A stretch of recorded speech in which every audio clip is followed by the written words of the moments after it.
Il y a quelque chose qui se passe. Dieu agit. La meilleure chose que tu peux apprendre, c'est comment est vraie la parole de Dieu et comment Dieu t'aime. Dieu veut le meilleur pour toi. Bonjour, bienvenue à Inspiration. Eh bien, cette semaine, nous avons un invité biblique spécial avec nous toute la semaine. Pour ceux qui me connaissent, vous savez que mon mari a été 20 ans dans les forces armées canadiennes et naturellement, il a dû partir très souvent. Même, je me souviens, lorsqu'on était à Winnipeg, on était là 23 mois, puis il a été parti 14 mois. Alors, il est parti beaucoup. Et j'ai donné des témoignages par les capsules passées démontrant qu'à un moment donné, il est parti 6 mois et demi. Et j'avais passé mon 6 mois et demi avec un autre homme, mais ça ne le dérangeait pas, parce que c'était avec Joseph dans la Bible. Et c'est lui mon invité spécial de la semaine, mon invité biblique, Joseph. Alors, parce que moi, j'ai beaucoup appris de la vie de Joseph et les choses qui son caractère divin, même les erreurs, parce que c'est ça qu'on va regarder cette semaine, que Joseph a fait des erreurs qui lui ont coûté cher, mais il y avait quand même toujours un caractère divin qui parlait très fort et qui l'a sorti et qui a permis à Dieu de pouvoir agir et des grandes choses. Amen.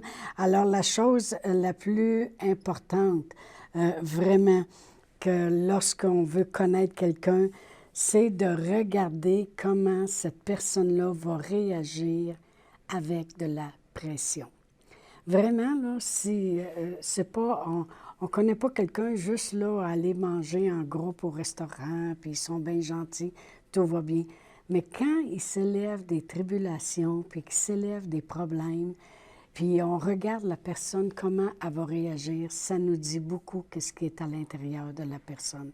Alors, des fois même, lorsque je donne des cours de préparation au mariage, je prépare des petits scénarios pour voir si ça va arriver qu'ils vont mordre un petit peu pour voir juste ce qu'ils ont vraiment à l'intérieur. Parce que s'il y aurait plus de personnes qui vivraient des petites pressions, des fois, on verrait plus le caractère de la personne.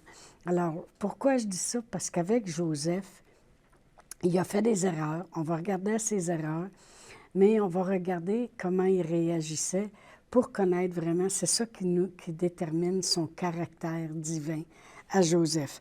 Alors, c'est important de réaliser toutes ces choses-là. Pour ça que j'ai dit que quand on passe du temps avec Joseph, comme quand mon mari était parti, c'était pas à mon goût, c'était pas ce que j'avais cru, c'était pas les choses que je voulais vivre.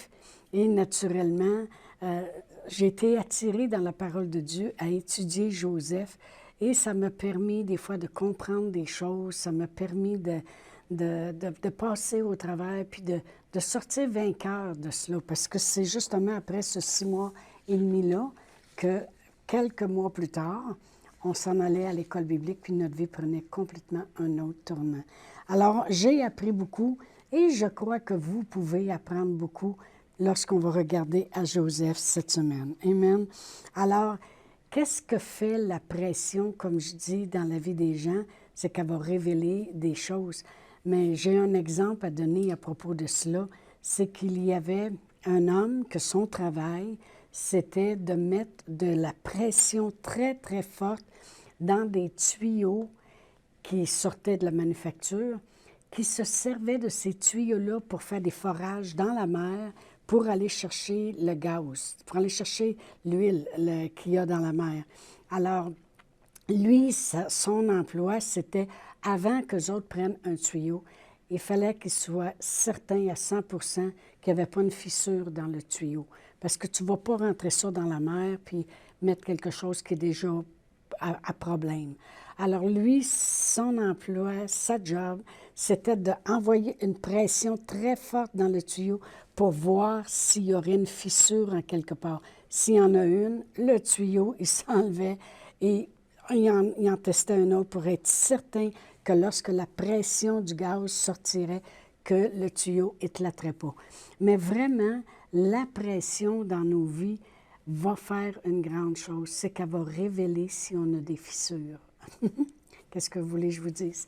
Et c'est bon que de regarder de comment on prend la parole de Dieu, puis de quoi on se sert de la parole de Dieu, qu'est-ce qu'on applique de la parole de Dieu lorsque on s'aperçoit qu'il y a une pression et qu'est-ce que ça révèle? Ça révèle, je pense que je manque de patience, je vais travailler ma patience. Je pense que j'ai manqué de foi, je vais travailler ma foi. Ça révèle les fissures. Alors, on va regarder aux erreurs que Joseph a fait et que ça a créé des problèmes. Amen. Alors, parce que vraiment, les problèmes, quand ils arrivent dans la vie des gens, ça va faire deux choses. Soit que ça va être comme un bloc qui est là, qui va te faire trébucher, puis il y en a plusieurs qui ne se relèvent pas. Ou un problème va être comme un bloc, mais tu vas t'en servir pour monter une marche, puis monter plus haut. Et c'est ça la différence lorsqu'on regarde avec Joseph. C'est que les blocs qu'il y avait devant lui ne le faisaient pas trébucher, mais l'amenaient à monter plus haut. Alors, vraiment, on peut apprendre. Vraiment, lorsque j'enseigne, c'est des enseignements comme ceux que j'ai faits la semaine dernière, les capsules sur aplanir le sentier. Je disais qu'on apprend. On apprend. Il y a des choses qu'on est, puis il y a des choses qu'on apprend. Mais avec Joseph, on peut apprendre beaucoup de choses. Alors, je vais tourner dans Genèse, puis je vais lire quand même le chapitre 37, mais du verset 1 à 11, pour se mettre dans le contexte de Joseph. Parce que là, on ferait vraiment une étude sur Joseph.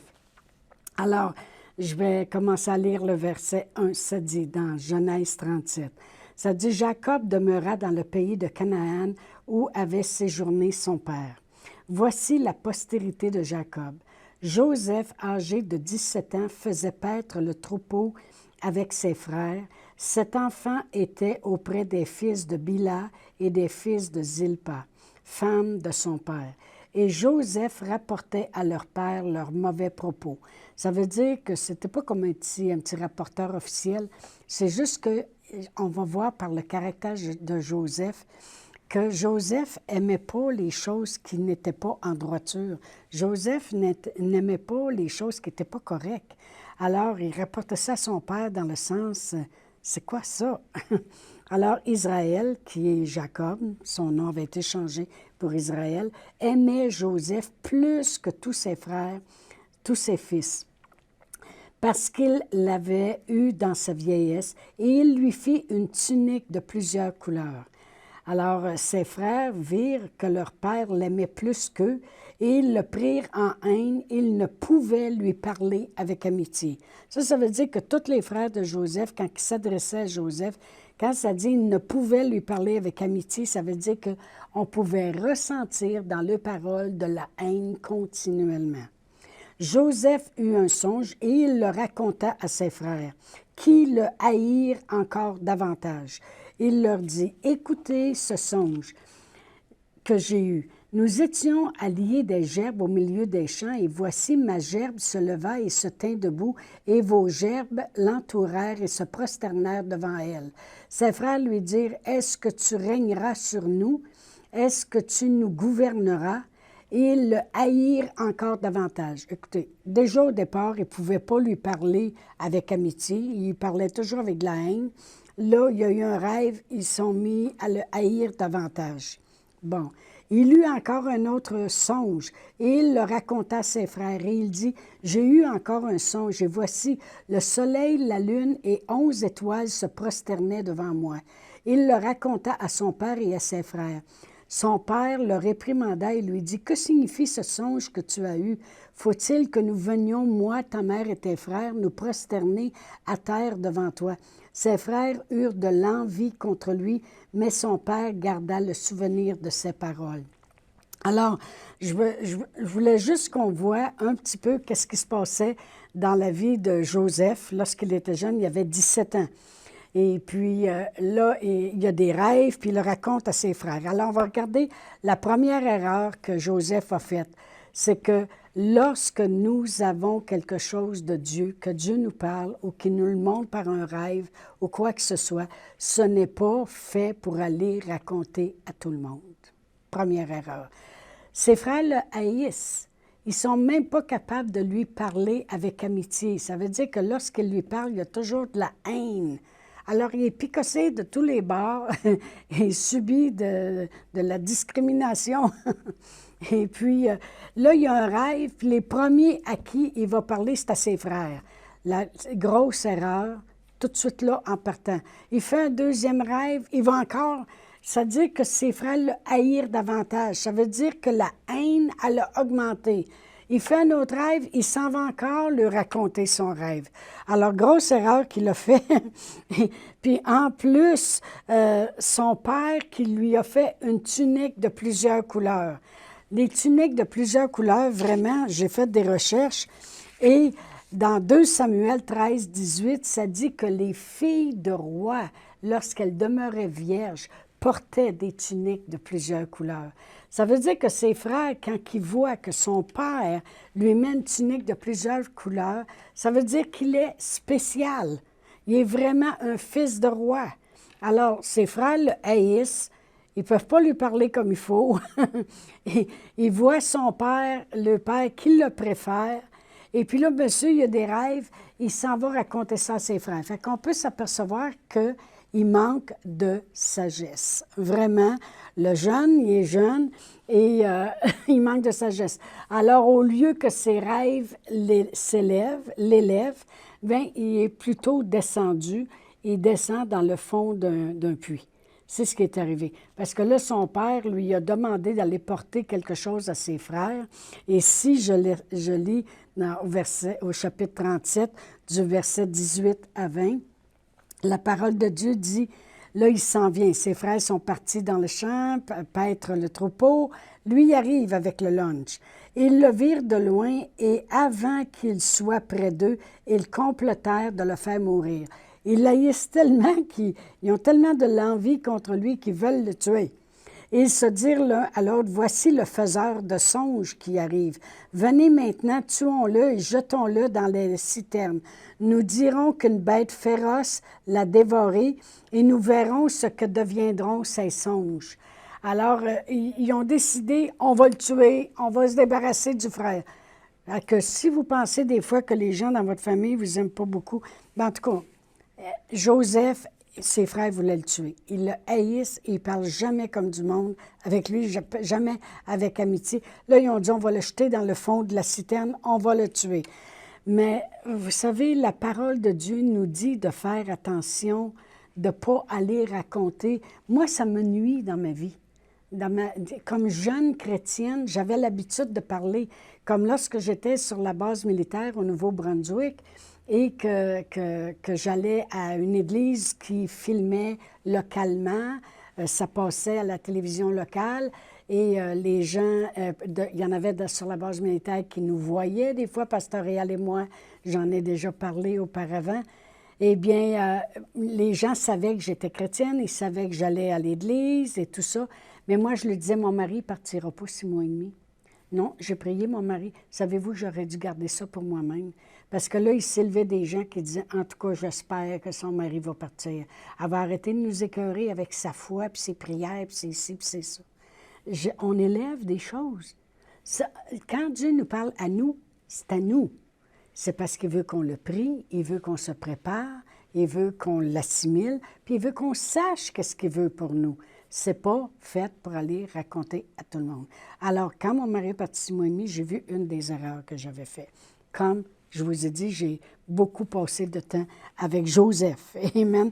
Alors, vraiment, là, ses frères veulent le tuer. Dans Proverbe 23, verset 9, la parole de Dieu dit « Ne parle pas aux oreilles de l'insensé, car il méprise la sagesse de tes discours. » Voyez-vous, la sagesse spirituelle que Joseph avait, c'était les rêves que Dieu lui avait donnés. C'était une partie de la sagesse de Dieu qu'il avait eu en rêve concernant sa vie, qu'est-ce qui allait arriver un jour. Mais la sagesse dans le naturel, Joseph ne l'avait pas. Il ne l'avait pas. On voit tout de suite, le gars, il se fait haïr, puis les premières personnes qu'il va voir, il était naïf. C'est sûr que, en tout cas, il était naïf. La sagesse dans le naturel, il ne l'avait pas. La seule sagesse spirituelle qu'il y avait, c'est celle qui venait de Dieu à propos de ses rêves. Dans Actes 7, versets 9 et 10, c'est important que je vous le lise parce que quand Dieu sait que dans le naturel, il nous manque des choses, Dieu vient à notre secours. C'est écrit ici. Les patriarches, ça c'est tous les patriarches, les frères de Joseph, les patriarches jaloux de Joseph le vendirent pour être amené en Égypte. Mais Dieu fut avec lui et le délivra de toutes ses tribulations. Il lui donna de la sagesse et lui fit trouver grâce devant Pharaon. Voyez-vous, Dieu, il savait qu'il manquait de sagesse. Dieu lui donna de la sagesse et il lui fit trouver grâce, qui veut dire faveur, devant Pharaon.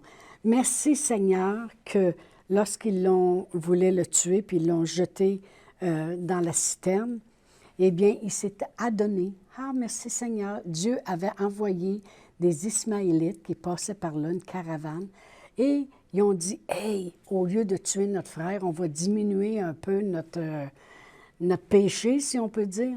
On va vendre notre frère, ils vont l'emmener comme esclave en Égypte, on n'entendra plus parler. » Alors, ils l'ont sorti du puits, ils l'ont vendu comme esclave, puis il était sûr, on n'entendra plus jamais parler. Alors, merci Seigneur que Dieu avait quand même envoyé un secours. Des fois, les gens vont dire, « T'appelles ça le secours qui soit vendu comme esclave? C'est mieux que de mourir. » Et à cause de l'attitude de Joseph, le plan de Dieu continue dans sa vie.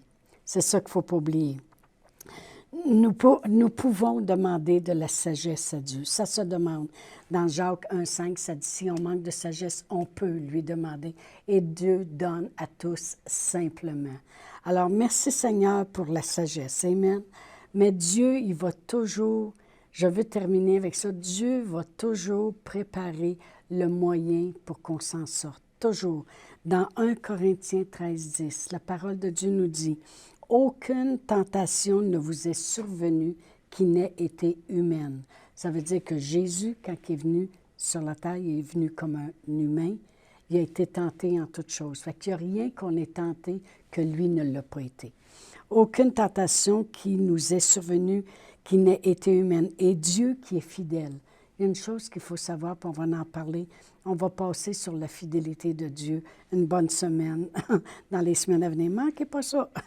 Et Dieu qui est fidèle ne permettra pas que vous soyez tentés au-delà de vos forces. Mais avec la tentation, il préparera aussi le moyen pour que vous vous en sortiez, pour le supporter et que vous puissiez en sortir. Dieu prépare toujours le moyen. Fait que c'est pour ça que nos yeux, il faut qu'ils restent sur lui. Amen. La tentation, c'est quoi? C'est les choses qui s'élèvent, qui nous amènent à être tentés d'abandonner. OK? Alors, Dieu ne permettra pas qu'on soit tenté au-delà de nos forces. Il va préparer le moyen pour qu'on s'en sorte. Durant cette semaine, moi, je vous conseillerais de lire toute l'histoire de Joseph. Est-ce que c'est le fun quand on est au courant de l'histoire et qu'après ça, quelqu'un amène des points importants concernant la vie de Joseph? Alors vraiment, je voulais qu'on voit aujourd'hui, à propos de Joseph, qu'il y a des erreurs qu'il a fait qui l'ont amené à vivre, qu'est-ce qu'il vivait. Et c'est ce qu'on va regarder, mais on va regarder aussi beaucoup son caractère divin. Alors, je vous dis à demain. Et on continue avec notre invité Joseph. Bonne semaine. Chantal Paulus est avec vous tous les jours du lundi au vendredi sur Facebook et YouTube. Vous pouvez écrire à Chantal en privé sur Messenger. Si vous avez manqué une capsule, retrouvez-la sur la section vidéo de Facebook ou sur YouTube si vous désirez faire un don par Interac. Voici l'adresse courriel capsule.inspiration au pluriel @gmail.com. Le mot de passe est inspiration au pluriel. Vous pouvez aussi faire un don par www.eslr.org/dons. Veuillez indiquer en mémo Capsule Inspiration.